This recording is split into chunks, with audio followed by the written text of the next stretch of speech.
Ouais, c'est pas pire, pas pire.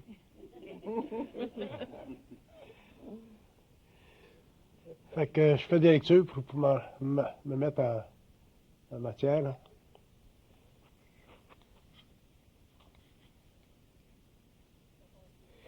Ils disent que la pensée humaine, c'est une structure mentale qui se dissocie de l'ego. Ça se dissocie complètement de l'ego, la pensée humaine. Hi, sweetheart. Where's your friend? Where's your friend? Well, you know, the one. What's your name? There? Oh, okay. La pensée humaine se dissocie facilement de l'ego.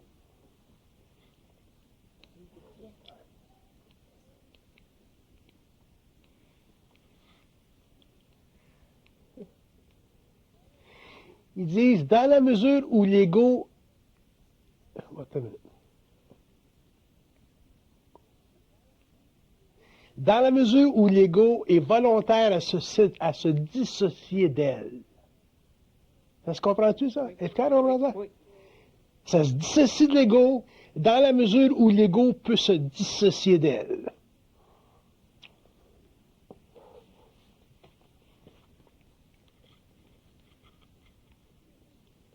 Puis si l'ego se dissocie de la pensée, elle commence à être créative. Ce qui veut dire...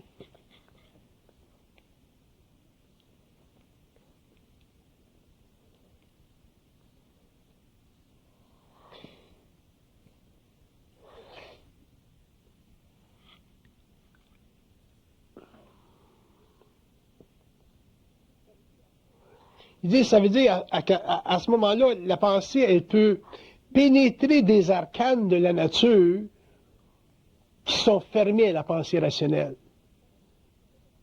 C'est comme une porte, c'est comme une porte très, très, très, très sensible, une fenêtre très, très sensible.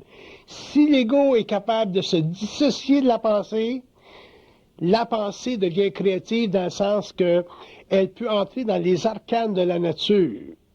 Les arcanes, ça veut dire les côtés cachés de la nature, qui ne sont pas accessibles par la pensée rationnelle. Mais il faut que l'ego soit capable de s'en dissocier. On va regarder ça en soir. On va étudier ce phénomène-là. Il faut que l'ego soit capable de s'en dissocier.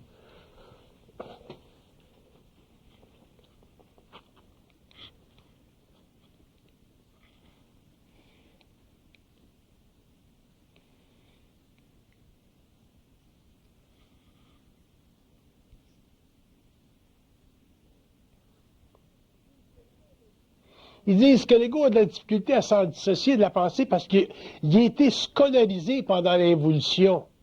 Il a été scolarisé à penser, à rationaliser. C'est du conditionnement, ça. On était tellement conditionnés, puis on est conditionné à partir du moment où on vient au monde, qu'on va à la petite école, et ainsi de suite. Fait que l'ego était tellement scolarisé pendant l'évolution que c'est très, très difficile pour lui de se dissocier de la pensée. Donc, il dit, c'est à cause de ça que la pensée est limitée. Puis que l'homme a de la difficulté à comprendre tous les aspects de sa vie, autant sa vie personnelle que la vie en général.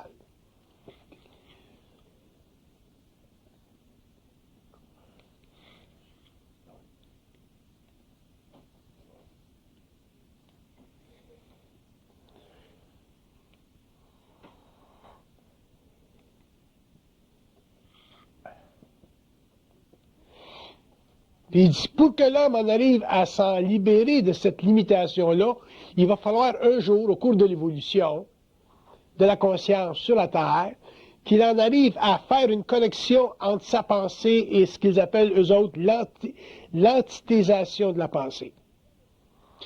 Autrement dit, l'homme a le choix. L'homme, il vit une pensée au niveau de l'antitésation de la pensée, ce qui veut dire que la pensée est connectée à une entité qui est à l'origine, ou l'homme vit la pensée simplement au niveau subjectif, donc de la réflexion. L'homme a le choix. Si l'homme veut en arriver à progresser au niveau du mental, à avoir une conscience plus universelle, pour comprendre les arcanes de la nature à tous les niveaux. C'est comme, on prend par exemple le phénomène de la politique, les ennuis politiques qu'on vit aujourd'hui. Si vous avez le choix d'étudier la politique à partir des journaux, les opinions, ce que vous avez à l'université, l'histoire, ou l'homme peut aller plus loin au niveau de l'antithéisation de la pensée, aller chercher de l'information dans les arcanes de la nature pour comprendre le phénomène politique, par exemple, qui se passe au Moyen-Orient. À ce moment-là, l'homme est automatiquement libéré de la grande émotivité qui participe à la structuration de sa pensée philosophique rationnelle pour en arriver à un constat politique, planétaire, karmique, sur une base de plusieurs années, plusieurs générations, plusieurs siècles. Donc l'homme en arrive à se dissocier émotionnellement de ce qu'il sait, parce que sa pensée est connectée à une entité quelconque qui est très, très personnelle à lui, dépendant de son niveau d'évolution. On a toutes des entités de différents niveaux. Au lieu de vivre une pensée purement réfléchie, basée sur des opinions que la presse nous fournit à gauche pour à droite, souvent des opinions qui sont totalement limitées, nocturnes, et même des opinions souvent réellement stupides.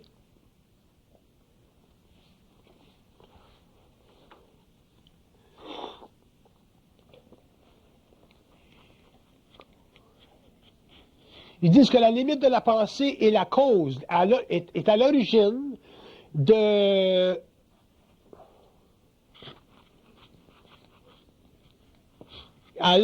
la souffrance de l'homme sur la terre. C'est à cause des limitations de la pensée qu'on souffre. Si la pensée était connectée au principe d'antithéisation, comme j'explique, à ce moment-là, l'homme pourrait se dissocier émotionnellement de sa pensée et en arriver à comprendre les arcanes de sa conscience. Et à ce moment-là, l'homme ne pourrait pas vivre sur le plan matériel avec les mêmes inquiétudes existentielles qu'il connaît ou qu'il a connues pendant l'évolution. Et ça touche toutes les arcanes de sa vie, toutes les arcanes de la nature, toutes les arcanes de sa nature. À ce moment-là, le stress existentiel qui est généreusement offert dans une civilisation extrêmement compromettante et aliénante ne l'affecterait plus au niveau psychologique et l'homme serait capable de vivre dans différentes sortes de civilisations, dans différentes architectures sociales et ne pas être affecté psychologiquement, psychiquement, émotionnellement par les avenues évolutives de ces constats ou de ces perceptions.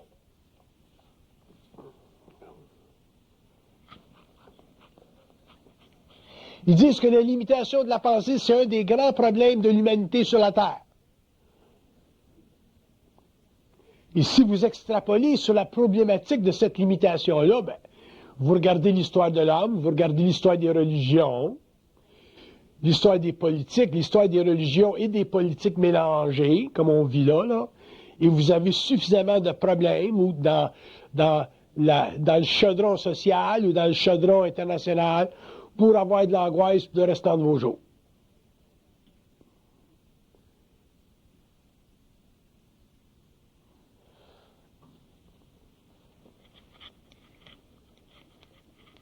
Ils disent que le plus grand problème qu'ils ont avec l'humanité de cette planète-ci, c'est la limitation de la pensée. C'est un problème très grave pour les autres plans, parce qu'il faut réaliser que la vie n'est pas simplement planétaire, physique. On ne vit pas simplement dans des espaces-temps matériels. Un jour, on change de plan, ce que vous appelez l'immortalité, on change de plan, puis on va ailleurs. Autrement dit, la vie est beaucoup plus expansive ailleurs qu'ici. La vie est très contrôlée, très limitée sur le plan matériel à cause de la domination des sens. Mais à partir du moment où l'homme sort de son corps ou est peut-être en vigile à l'extérieur de sa corporalité, l'homme sait ou accepte des choses qui sont très, très vivantes. Donc, les plans, autrement dit les mondes ou les intelligences qui sont à l'origine de ce qu'on peut appeler la cosmopolitique ont beaucoup de difficultés à traiter avec l'humanité planétaire parce que réellement, le rayonnement psychologique de notre ego est extrêmement faible.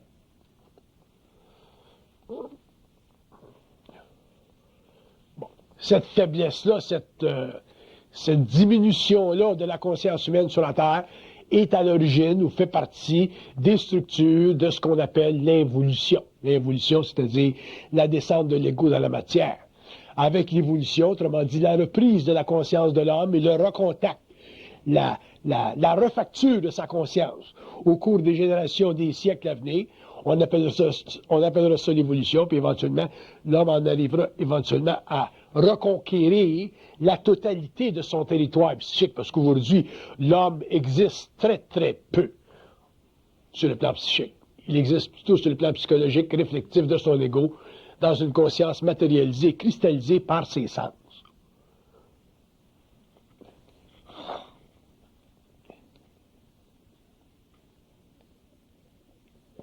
Ils disent que la limitation de la pensée de l'homme sur la Terre, c'est une erreur de construction. Autrement dit, avant que l'homme soit sur la Terre, avant que l'homme soit invité à incarner dans un corps matériel, les espèces intelligentes qui sont à l'origine de la construction des formes de l'esprit de l'homme et de ses corps subtils ont fait des erreurs de construction. Et ces erreurs de construction-là sont à l'origine aujourd'hui de notre incapacité, de la limitation psychique de notre mentalité, autrement dit, de la grande ignorance qui existe dans la conscience des races humaines sur la Terre. C'est une erreur de construction qui, avec le temps, sera corrigée, mais c'est long.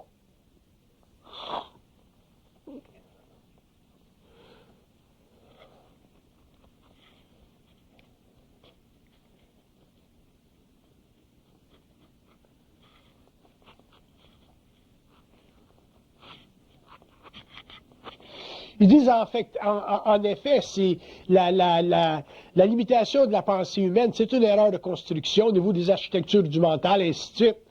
Mais d'un autre côté, ça va permettre à l'homme finalement de se libérer un jour, de se libérer des forces cosmiques. Parce que l'homme sur la Terre est extrêmement endetté aux forces karmiques, aux forces universelles, aux forces karmiques. L'homme est très prisonnier de son passé. L'homme est très prisonnier de la mémoire de l'âme, et c'est à cause de cette limitation, cet emprisonnement-là lié à la mémoire de l'âme, qu'il n'est pas capable de s'autosuffire au niveau psychique.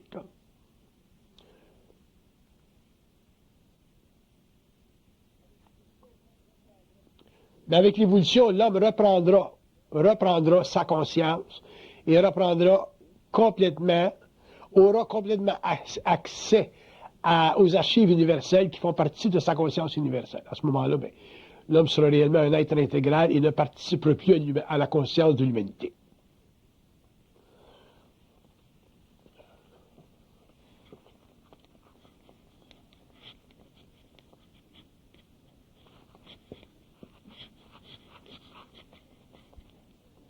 Ils disent le problème avec les limitations avec la limite de la pensée humaine, c'est que vous avez dans des mondes parallèles, des mondes qui nous sont invisibles à nos yeux, vous avez dans ces mondes-là des êtres qui utilisent la pensée humaine contre l'homme. Et cette utilisation de la pensée humaine contre l'homme, que j'appelle l'astralisation de sa conscience, est à l'origine des grands problèmes qu'on a sur la Terre à tous les niveaux et de l'ignorance qui couvre la superficie de la planète et qui structure l'évolution historique de la conscience humaine en fonction de la programmation karmique des âmes incarnées à l'extérieur ou à l'intérieur des structures sociales qui font partie du domaine de l'histoire. Et ça, c'est très grave parce qu'au niveau cosmique et au niveau universel, des entités qui, de très très haut niveau, ont de la difficulté à se mettre en contact télépathique avec l'homme. Donc, l'homme est obligé, pour survivre sur le plan matériel, de réfléchir constamment par rapport aux événements de la Terre. Et en réfléchissant constamment par rapport aux événements de la planète, il n'est pas capable de créer une constante universelle pour établir un pont entre lui-même et l'invisible pour la correction des erreurs qui ont été commises à l'origine de sa création.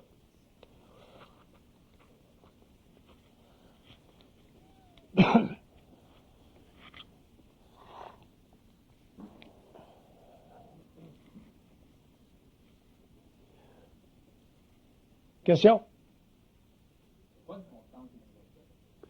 Une constante universelle, c'est une capacité à l'homme de pénétrer ou de se mettre en vibration pour aller s'informer, aller chercher de l'information dans les archives qui font partie de la mémoire cosmique. Tout est enregistré sur les plans et l'homme devrait être capable d'aller chercher cette information à volonté. Et il n'est pas capable parce que sa pensée est trop limitée, parce qu'il est fondamentalement un être réflectif. Et la conscience de son ego est formulée ou est structurée par rapport à une mémoire de la race qui a une grande, grande influence sur son comportement social, psychique et philosophique et psychologique, de sorte que l'homme est extrêmement limité à s'allumer, c'est-à-dire à prendre conscience d'une totalité intégrale en ce qui concerne le phénomène. Mais ça regarde l'ego dans le sens que l'ego n'est pas suffisamment intégré à sa propre lumière pour pouvoir, seul, de manière magistrale, entrer en contact avec les archives et aller chercher l'information dont il a besoin pour s'éclairer sur un plan quelconque. Dans notre cas, sur le plan matériel. Sinon, l'homme aurait une conscience universelle, donc il vivrait à l'intérieur d'une constante universelle. C'est pas normal que l'homme soit pas capable d'aller chercher dans les archives toute l'information dont il a besoin pour s'instruire. Si vous avez, sur le plan psychologique, sur le plan historique, sur le plan philosophique, si vous avez besoin d'informations, vous allez à McGill, vous ouvrez les livres, si vous savez lire. Si vous ne savez pas lire, à ce moment-là, vous n'avez pas de constante planétaire. C'est la même chose au niveau des archives. Si vous n'avez pas de constante universelle, vous ne pouvez pas lire les archives. Donc, vous avez techniquement une conscience unitaire, planétaire très, très limitée, techniquement ignorante, même si vous avez un doctorat. Parce que vous n'êtes pas capable de vous instruire universellement des arcanes de la vie, de la nature, qui touchent à tous les aspects du phénomène humain, social, politique, génétique, whatever. C'est normal que l'homme ait accès à tout. L'homme devrait avoir accès à tout. Pour que ça, il faut qu'il soit libre de la limitation de sa pensée. Donc, il faut qu'il accède éventuellement à ce que j'appelle une constante universelle. Si on regarde à travers la lecture que je vais faire, qu'est-ce que c'est une constante universelle, ça devient intéressant. Une constante universelle, c'est, techniquement, l'empire de l'homme sur la forme. L'empire de l'homme sur la forme, ça veut dire que quand l'homme veut accéder à la forme, donc à la mesure de la vibration exprimée, c'est ça une forme, à ce moment-là, il y a empire dessus. S'il y a empire dessus, l'homme ne vit plus la limitation de ses sens, il ne vit plus la limitation de sa pensée, il accède aux archives universelles et il peut, selon le cas, selon le besoin, s'éclairer personnellement ou en éclairer d'autres si c'est nécessaire. Ça fait partie du mouvement de sa conscience dans le monde, en tant qu'individu. C'est normal. Il n'y a rien d'extraordinaire là-dedans. Oui. Moi, si je veux savoir quelque chose, il faut que je le sache. Non. Il faut que j'aille le chercher. Parce que tu n'as pas besoin de questionner. Tu n'as pas besoin de, au niveau d'une pensée libre. Tu n'as pas besoin de questionner pour savoir. Tu as simplement à aller le chercher. Parce que le phénomène de questionner, c'est un phénomène de curiosité. Moi, je n'ai pas ça. Oui, questionner. Si vous me posez une question, bien, je vais vous répondre. Moi, je ne m'en pose pas de questions parce que je ne pense pas. Fait que ce problème-là, je ne l'ai pas. Mais si on me pose une question ou si j'écris un livre, je vais le chercher. Mais ce que je vais chercher, c'est seulement la vibration. Après ça, la vibration se transforme en forme pour l'écriture, comme elle se transforme en forme pour le langage, ou comme elle se transforme en forme pour répondre à vos questions. Les questions que vous me posez, qui sont intelligentes, moi, je ne me les pose pas, je ne me les suis jamais posées. Je n'ai pas besoin de me poser parce que je ne pense pas. Par contre, il faut que je sois capable d'y répondre. Sans ça, je n'ai pas l'affaire ici. Tu comprends ce que je veux dire? Nous autres, on fait une introspection, puis on finit par se questionner. Ouais. Bon, si on regarde ça, ce que vous dites, au niveau de la lecture,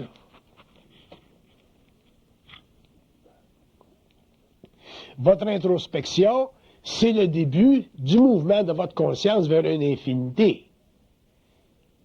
Mais votre introspection, elle va être finale, elle va être totale, elle va être parfaite quand vous accéderez à votre propre infinité. Mais c'est quoi votre infinité? C'est votre capacité d'avoir ou d'atteindre ou d'accéder à une constante universelle, c'est-à-dire pouvoir savoir ce que vous avez de besoin. Pas savoir n'importe quoi que tu n'as pas de besoin. Il y a trop d'intelligence dans l'univers pour perdre son temps avec ça. Mais d'avoir besoin de ce que vous avez besoin de savoir. Fait que l'introspection, c'est le début de ça. Mais dans l'introspection, il y a un problème.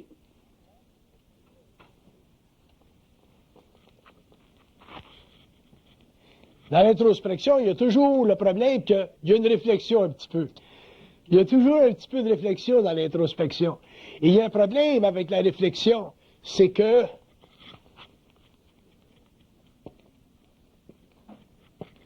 la réflexion, de par sa nature, ça diminue le pouvoir de l'esprit. Parce qu'oubliez pas une chose, ce qu'on appelle l'esprit ou l'intelligence intégrale, c'est pur, ça. Autrement dit, ça n'a aucune base dans l'ego.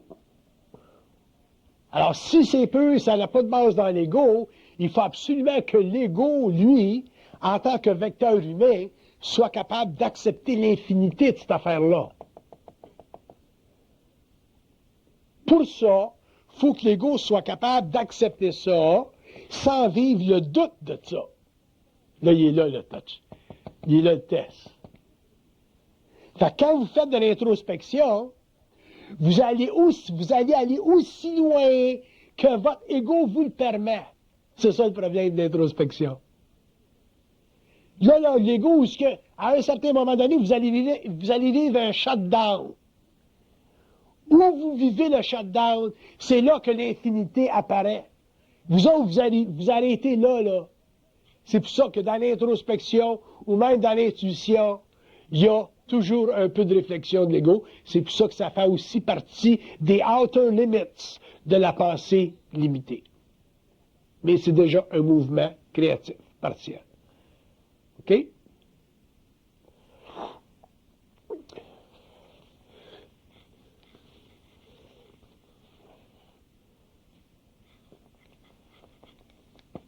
Bon, ils disent que... Merci. Ils disent qu'un des grands problèmes de la pensée limitée, c'est la polarité. Je vais l'étudier avec vous autres, la polarité, à un autre niveau. Qu'est-ce que c'est la polarité? La polarité, au niveau mécanique, c'est l'inhabilité de l'homme de détruire sa propre pensée. Je vous donne un exemple. Parce que c'est pas évident, là, ce que je vous dis, là. Tu prends un type qui est né catholique. Ou un type qui est né mahomédan. Si tu es né mahomédan, puis tu veux passer à une conscience universelle, tu vas être obligé quelque part de faire sauter le concept d'Allah. Si tu n'es pas capable de faire ça, oublie ça. Si tu es catholique et tu n'es pas capable de faire sauter le concept de Dieu, oublie ça. Parce que ton introspection va t'amener au point, puis elle va t'arrêter au point où l'infinité commence. Comment est-ce que tu veux accéder aux archives universelles si tu n'es pas capable de faire sauter les concepts fondés sur une infinité réfléchie qu'on appelle dans la dialectique universelle philosophique Dieu? Dieu, le concept de Dieu, c'est la dernière des montagnes que l'homme va être obligé de dépasser pour en arriver un jour à entrer dans les archives universelles. Parce que si l'homme un jour est pour en arriver à avoir de l'autorité dans le mental, de l'autorité dans le mental, ça veut dire que l'homme sur la terre, dans la chair, sur le plan matériel, est capable de définir ce qui se passe dans les états de vie. Tu n'as pas besoin d'être mort pour savoir ce qui se passe dans la mort.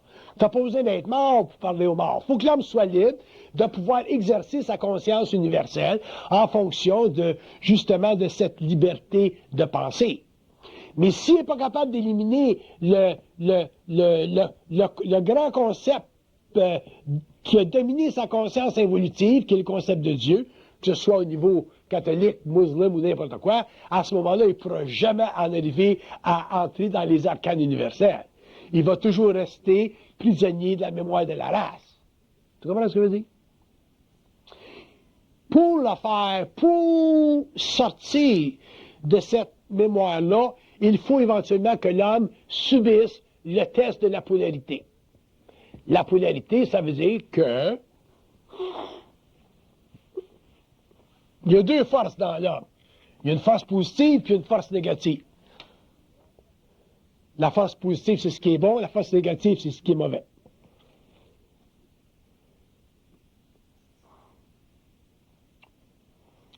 Dieu, lui, le concept de Dieu contient les deux. Si l'homme n'est pas capable, émotionnellement, ou mémoriellement, ou psychologiquement, ou philosophiquement, ou psychiquement, de passer d'une vibration à l'autre, de pouvoir ne pas être prisonnier du positif, puis ne pas être prisonnier du négatif, à ce moment-là, il détruit la fondation psychologique de la construction triangulaire de son ego, dont Dieu est l'apex. C'est pour ça que les gens qui vivent en contact, par exemple, les gens qui s'avancent vers une sorte de conscience un petit peu plus avancée, un petit peu plus ésotérique, un petit peu plus occulte de la conscience humaine, éventuellement en arrivent à vivre l'impression qu'ils sont en train de craquer. Pourquoi? Parce que l'impression de craquer, ça fait partie du grand test de la polarité dans l'ego. Si l'homme est capable de supporter l'impression qu'il craque, à ce moment-là, il n'est plus craquable un jour. Quand tu ne peux plus craquer, à ce moment-là, tu commences à rentrer dans les archives universelles. Tant que tu penses que tu peux craquer, à ce moment-là, c'est parce que tu as encore trop d'ego. Autrement dit, tu n'as pas passé à travers la polarité de ta conscience. Tous les initiés, au cours de l'évolution, tous les êtres qui vont atteindre un certain niveau de conscience, autrement dit, de développement, de liberté, de pensée libre, vont en arriver à subir, à un niveau ou à un autre, ce que j'appelle le choc de la polarité. Parce que la polarité, c'est la porte qui garde l'homme dans l'inconscience. L'élimination, la réduction ad absurdum de la polarité, c'est-à-dire la capacité de comprendre, de passer du négatif au positif pour en arriver finalement à faire une intégration de toute l'énergie de la conscience humaine, il va falloir que l'homme se libère de la polarité. Il va le vivre. Ça va faire partie de son évolution. Quand les psychologues disent souvent, par exemple, le génie et la folie, c'est proche. Le génie et la folie. Vous avez vu le film, là, comment est-ce qu'on appelle A Beautiful Mind? Hein, t'es un mathématicien, autrement dit, t'es un génie qui vit à schizophrénie, autrement dit, la folie. Le génie et la folie, c'est proche. Pourquoi est-ce que c'est proche, le génie et la folie? Parce que les gens qui sont géniales, autrement dit, qui ont du génie, même s'ils s'en rendent pas compte, parce que c'est pas parce que tu es un génie que tu sais ce qui se passe dans ta tête. Tu es simplement le véhicule de ça. Mais souvent, les gens qui sont géniales sentent qu'il y a des forces en eux autres qui sont agissantes. Les grands écrivains dans le temps appelaient ça des muses. Je ne sais pas moi, Chateaubriand, Hugo, les grands peintres, ils savent que même celui qui écrit des livres, l'Américain qui écrit des livres, Stephen King, là, il est après écrire un livre là, qui s'appelle Unwriting. Au lieu d'écrire sur writing, l'écriture, il écrit son livre sur le unwriting. Autrement dit, comment est-ce que ça marche, son écriture? Qu'est-ce qui se passe dans l'écriture? Puis il en parle de ses muses, il en parle de ses forces qui sont en dehors de sa conscience planétaire et qui s'exécutent à travers lui, qui lui donnent la caractéristique d'être génial, le sens d'avoir accès à de l'information dans une quantité qui dépasse en général la pensée limitée et réfléchie de l'ego. Donc, le phénomène de la polarité, ces gens-là ont tous vécu un petit peu de folie, un petit peu de schizophrénie, un petit peu de grand questionnement. Puis plus tu vas loin dans le culte de la conscience, bien plus tu le vis, plus tu vis cette polarité-là. Et éventuellement, quand tu es capable de la vivre là, dans l'extinction totale de l'ego, à ce moment-là, tu es définitivement as définitivement accès aux archives universelles, puis tu as une conscience télépathique, tu n'as plus de conscience réfléchie, tu n'as plus besoin de penser, et tu peux communiquer à différents niveaux avec le monde sur le plan matériel ou avec des entités sur les autres plans, et à ce moment-là, ben, tu as accès à une pensée libre qui n'est plus ou qui est totalement libérée du connu, comme disait Krishnamurti dans le temps. Parce que tant que la pensée n'est pas libérée du connu, la pensée, elle est contenue dans les archives mémorielles d'une conscience planétaire qui fait partie de la mémoire de la race. Tu vas aller nulle part avec ça. Tu sais, ça, tu peux aller à l'Université McGill puis faire une thèse doctorale en citant, puis en citant, puis en citant ce que l'autre dit, puis ce que l'autre dit, mais tu ne vas jamais éclairer l'humanité. C'est pour ça que les gens qui font des thèses doctorales amènent très peu de lumière à la Terre. Pourquoi? Parce que dans le doctorat, il n'y a pas d'intelligence. Il y a simplement de la grande réflexion et une grande utilisation de la mémoire à des niveaux qui sont suffisamment subtils et développés qu'en général, les masses, ça les éblouit, mais il n'y a rien d'éblouissant là-dedans. C'est que la réduction ad absurdum du processus analytique. Mais où il y a créativité, dans le domaine des mathématiques, par exemple, ou dans le domaine des grandes conceptions abstraites, à ce moment-là, les gens qui sont possédants de ces vibrations-là, ou qui sont exécutants de ces vibrations-là, ce sont réellement ces gens-là qui font avancer le monde. Puis souvent, ils payent le prix parce qu'il n'y a pas de psychologie, dans le monde supportée par les universités, par les gouvernements ou par les institutions pour expliquer à l'homme l'infrastructure psychique et occulte de son moi planétaire, pour qu'il en arrive un jour à mettre le doigt sur les infrastructures psychiques et occultes de son moi interplanétaire. Fait qu'on a du chemin à faire. Moi, ça fait 30 ans que je passe mon temps à dire, j'ai même pas commencé à parler encore. Fait que ça vous donne une idée qu'on est réellement ignorant. Tu sais. On ne sait rien.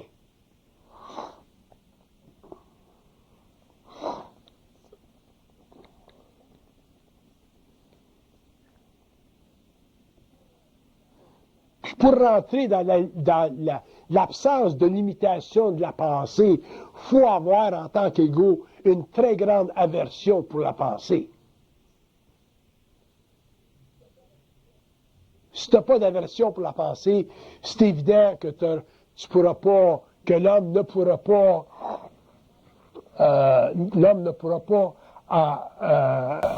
là, tu viens de rire.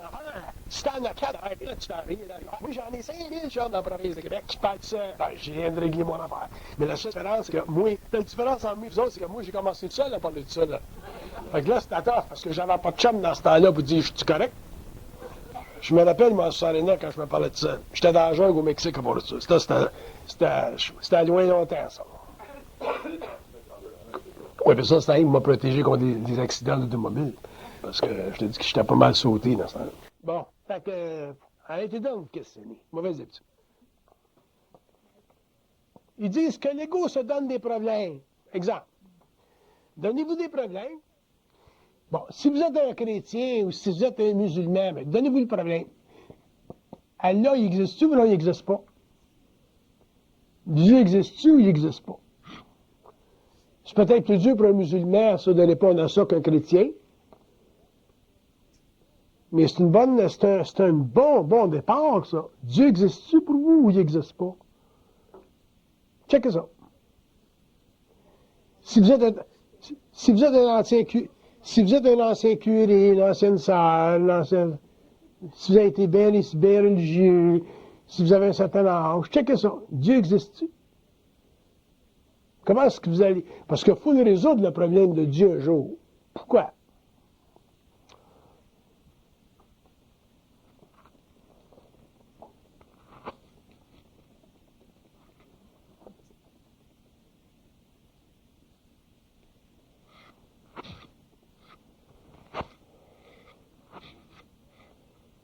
Parce qu'ils disent que le concept de Dieu, c'est le concept qui empêche l'ego de subir la polarité. Quand tu as le concept de Dieu, quand tu crois en Dieu, le bien et le mal est dans ses mains. C'est lui qui run le show du bien et du mal. Toi, tu n'as plus de problème de bien et de mal. Tandis que quand tu es tout seul, puis tu as éliminé consciemment le concept de Dieu, là, c'est toi qui es obligé de dealer avec le bien et le mal. Là, c'est toi qui deviens Dieu. C'est toi qui deviens la tête du triangle, tu es obligé de dealer avec le bien et le mal. C'est toi qui es obligé de faire une bonne action, puis c'est toi qui es obligé de faire une mauvaise action. Puis quand tu fais la bonne action, il faut que tu sois sûr que ce soit intelligent. Puis quand tu fais la mauvaise action, il faut que tu sois sûr que ce soit intelligent aussi, parce que Dieu est toujours intelligent. Comprends-tu, tu sais? C'est subtil. Tu sais, quand tu vas à l'église le dimanche, puis tu donnes 10 piastres dans le bol, il n'y a pas de problème pour toi de supporter la bonne action. Ce qui est bon, c'est bon. Si tu as bien de l'argent, c'est intelligent. Mais si un gars vient chez vous, puis il vole dans ta maison, puis il viole ta femme, puis t'es un gun, là, tu vas avoir, là, faut que, puis il risque, supposons que tu sais qu'il peut tuer ta femme, il peut tuer ton enfant, c'est un vrai criminel, mais tu as un gun dans ton tiroir. Là, il faut que tu fasses une mauvaise action pour prendre le contrôle de la situation. Si tu n'es pas capable de faire la mauvaise action, puis supporter ton action négative, à ce moment-là, tu es fait à l'os. Le gars, il va violer ta femme, puis il va peut-être te tuer toi aussi. Mais si tu es capable de supporter la mauvaise action parce que tu es finalement libre du concept de Dieu, à ce moment-là, ben, tu n'as plus de problème de tuer le gars dans ta maison. Même tu es content de le faire. Tu le ramènes simplement à ses plaies. T'aides la société. Tu comprends? Moi, un gars qui vient chez nous, il est fait, ça c'est sûr. Comment je serais bien dans Montréal, que je serais bien conscient. Le gars, il sort pas de la maison, c'est sûr. Je vais le mettre d'un drap, d'un sac, je vais le mettre dans le lac, je le donne, c'est sûr. Il n'y a personne qui va le savoir. J'ai aucune émotion, c'est réglé mon affaire. Don't fuck with me in my house. Ça c'est sûr. Pourquoi? Parce que je ne l'ai pas, moi, le problème de Dieu, donc le problème de la moralité sociale, et ainsi de suite. Je ne l'ai pas. Je suis capable de dealer avec le positif, puis je suis capable de dealer avec le négatif, parce que j'ai réglé le problème de polarité. Je vais très bien dormir le soir quand tu vas être sous l'eau, lui. Ça, c'est sûr. Tandis que vous autres, vous allez avoir des inquiétudes. Vous allez faire des gaffes. Vos émotions vont vous faire des gaffes. Au point qu'un jour, vous allez dire quelque chose dans un restaurant, puis il va y avoir une police à côté, puis tu vas te faire donner. Rien qu'à cause de tes émotions, tu vas te donner. Parce que moi, c'est fini. Il est mort. Même je vais y parler, mais qu'il soit de l'autre bord. Je vais aller le voir dans l'astral.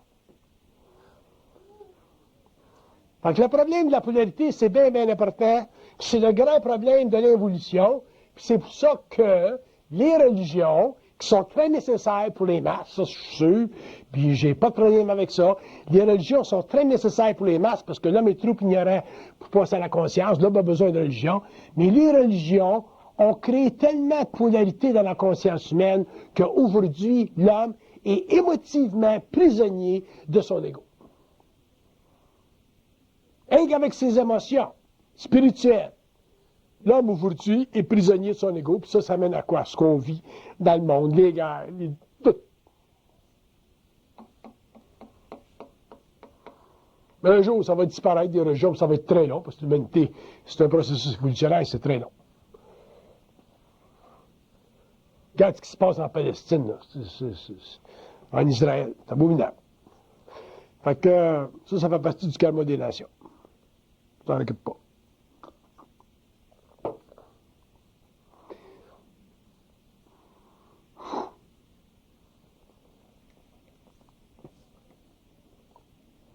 Il dit la pensée chez l'homme est limitée à un tel point qu'on ne peut pas parler avec. On a des beaux radios, on a des Philips, on a des Sony, puis le cristal, il est mort.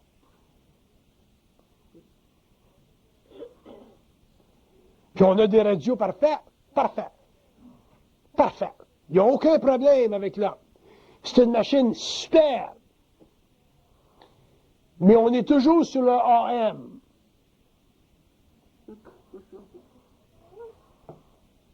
On ne sait même pas que ça existe, le FM.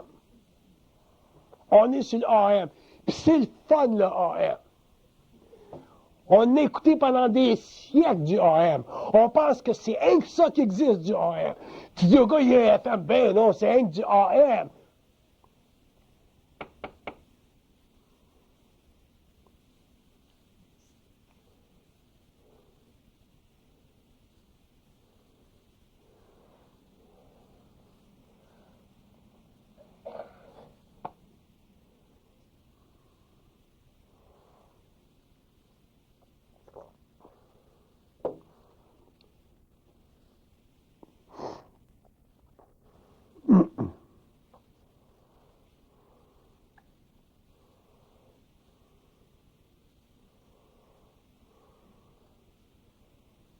Question sur la limite de la pensée.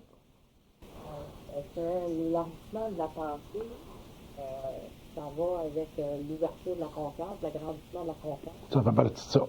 C'est l'équivalent. C'est ça. L'agrandissement de la conscience s'amène à l'ouverture de la pensée, le développement de la pensée. La conscience en tant que telle, c'est quelque chose qui ne s'occupe pas aussi.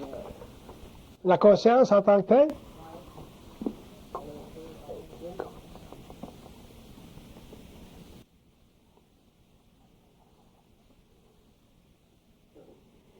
Il dit la conscience en tant que telle, il dit c'est la capacité de l'ego d'être libre de la pensée. Plus l'ego est libre de la pensée, mais plus il est conscient. La différence entre ça, c'est pas la place. Oh! Il dit c'est la tête de cochon de l'ego. L'opposition que l'ego met. Tout le temps.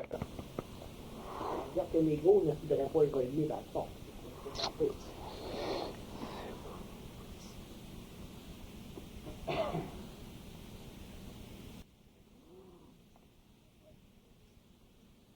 Il ne dit pas qu'il ne veut pas évoluer. Il veut évoluer, mais il veut évoluer sans souffrance.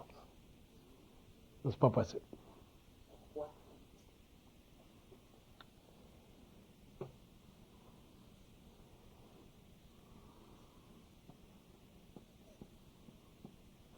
Il dit parce que l'ego, sa structure émotionnelle puis mentale, c'est de l'opposition à la lumière.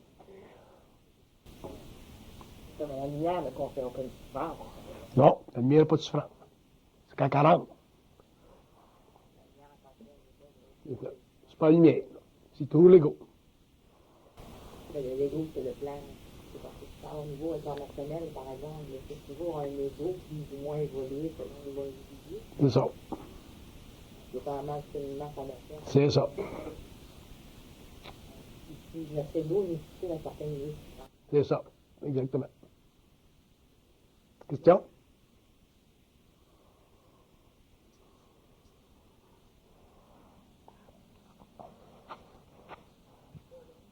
Oui? Est-ce que plus on est conscient, plus la souffrance est forte ou moins forte? Ah, ça c'est intéressant.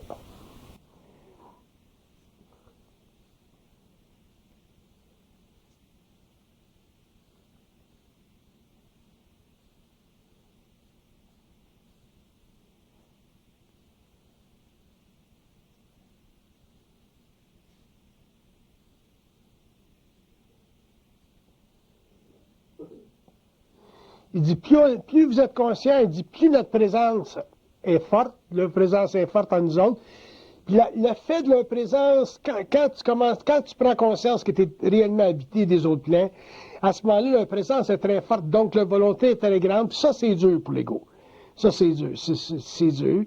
Puis ça crée une souffrance. Puis plus tu es conscient, mais plus cette souffrance-là est aiguë. Par contre, ça, c'est quand ils font du travail de transmutation. Mais quand il n'y a pas de travail de transmutation, à ce moment-là, ben, la vie de l'ego est très créative et très plaisante. Comme là, je ne souffre pas. Là. Demain matin, moi, souffrir à 9h15, bien là, tout de suite, je ne souffre pas. Fait que demain matin, mais que je souffre à 9h15, bon, là, là, il va y avoir une souffrance, ça va être aigu, mais ce qui arrive, c'est que l'ego devient tellement habitué à la game que même dans la souffrance, tu souffres pas pareil. Après 30 ans de fusion, dans mon cas, je ne souffre plus comme je souffrais en 69. Fait qu'il y a une souffrance quand ils travaillent sur des cas subtils, parce qu'ils sont toujours après ajustés. Par contre, tu souffres pas pareil, parce que tu sais qu'il y a une illusion, là. Tu comprends l'illusion, là. Ils te font voir tes inquiétudes, si t'en as, whatever it is. Ils en font du clean-up. Mais éventuellement, tu deviens tellement habile là-dedans. C'est un petit peu comme, comme un gars qui fait des Olympiades. Le coach, il l'haït, puis il l'haït, puis il l'haït. Mais éventuellement, quand il est coaché pendant 10 ans, là, le coach travaille encore. La souffrance est encore là de se faire dire de faire un autre 15 000. Mais c'est moins souffrant qu'avant parce qu'il connaît les résultats. Il sait ce que ça fait. Il sait qu'il y a un bon coach. Ça veut dire qu'on adhère moins à la souffrance. C'est pas... Ouais, on y adhère moins. Et là, ben, on y adhère moins. Moi, quand je souffre, c'est bien aigu. Mais je vis plus ça comme avant. Mais c'est aigu. Je les haïs, je les haïs, c'était terrible. Mais par contre, je connais la game. Fait qu'à ce moment-là, la souffrance est moins au niveau de l'ego qu'elle est au niveau seulement purement énergétique. C'est au niveau du système nerveux. Là. Mais là, ça dépend des individus. J'essaie de vous expliquer un petit peu. Mais pourquoi est-ce que vous allez Pourquoi je vais souffrir mes 21h15? Parce qu'ils vont ajuster mes corps, le 21h15. Ça va durer 2-3 minutes, mais 2-3 minutes, c'est un petit fine-tune. Ça ne te regarde pas. Mais moi, je vais le savoir demain matin, 9h15. Ils ne me le diront pas tout de suite. Ils vont dire, tu verras demain matin, 9h15. Oui. Le libre choix de l'ego pour dépasser la limite. Le libre choix de l'ego pour développer. La liberté de l'ego.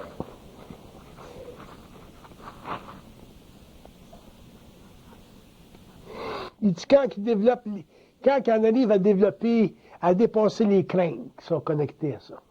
Les craintes. Parce que dans la souffrance de l'ego, il y a toujours de la crainte. Il n'y a pas de crainte quand tu es heureux. Pas quand tu fais l'amour à ta femme que tu as de la crainte. C'est quand tu ne peux pas y faire l'amour. Voilà. Fait que, quand l'ego arrive à se libérer de la crainte, c'est là qu'il commence à rentrer dans la liberté de sa conscience mentale. Parce que la crainte, c'est une caractéristique de l'architecture astrale de la conscience humaine. C'est ça qui est à la base des illusions. Plus l'ego devient conscient, mais moins il y en a, bien, plus sa pensée devient libre. Moins elle est restreinte.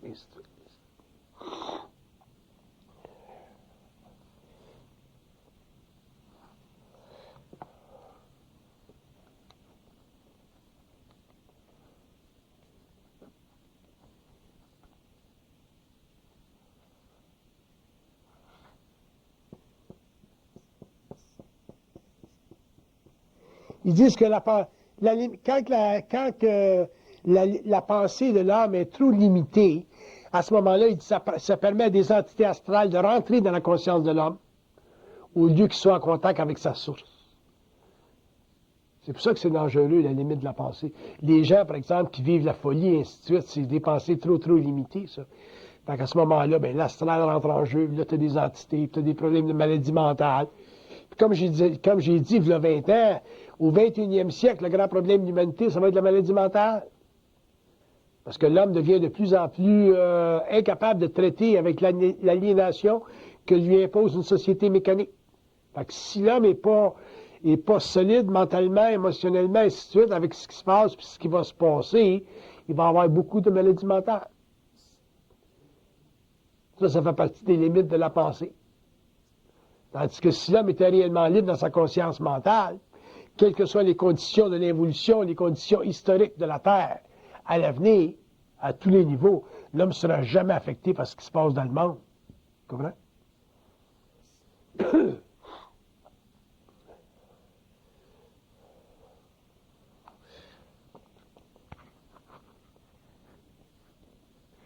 Ils disent que la chose archive, ça fait partie de la domination de l'homme sur la forme. Ça fait partie de son droit à l'homme d'accéder à la forme. Il y a des contrôles, ça je suis d'accord. Il y a des contrôles sur la forme. Parce que s'il n'y avait pas de contrôle sur la forme, l'homme aurait des connaissances sur la Terre qui seraient trop rapides, trop avancées pour sa civilisation, ça créerait des dégâts. Mais pour son bien-être à lui, l'homme devrait avoir accès, dans un temps ou dans un autre, aux archives. Donc, à la forme.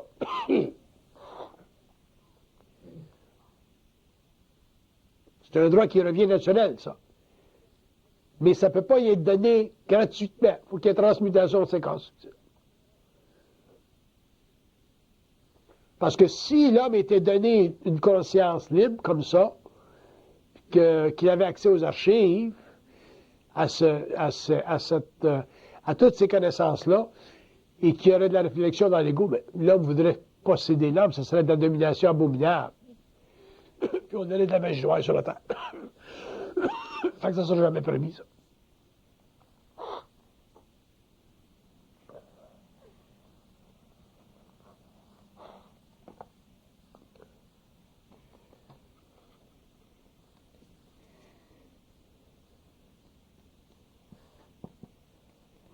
Ils disent que l'étude de l'homme devrait être basée sur l'étude de sa pensée.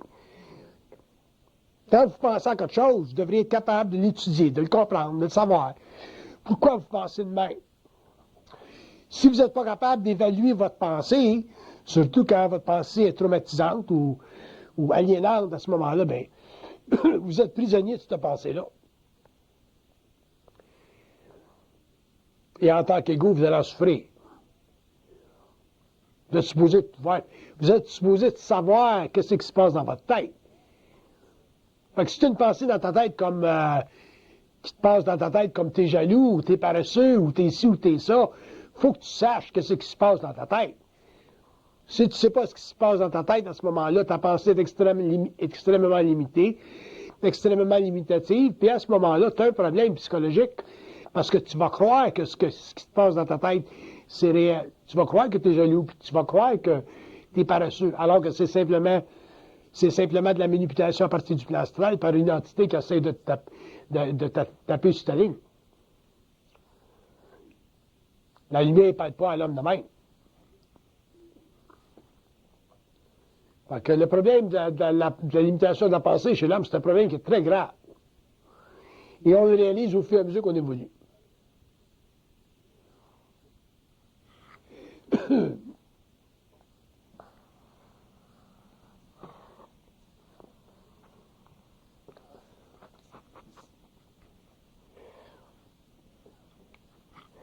Il dit, à la mesure où l'homme se situe par rapport à lui-même, il doit en arriver à se situer par rapport à nous autres. Tu ne peux pas te situer par rapport à toi-même de manière parfaite si tu n'es pas capable de te situer en tant qu'homme par rapport au plan.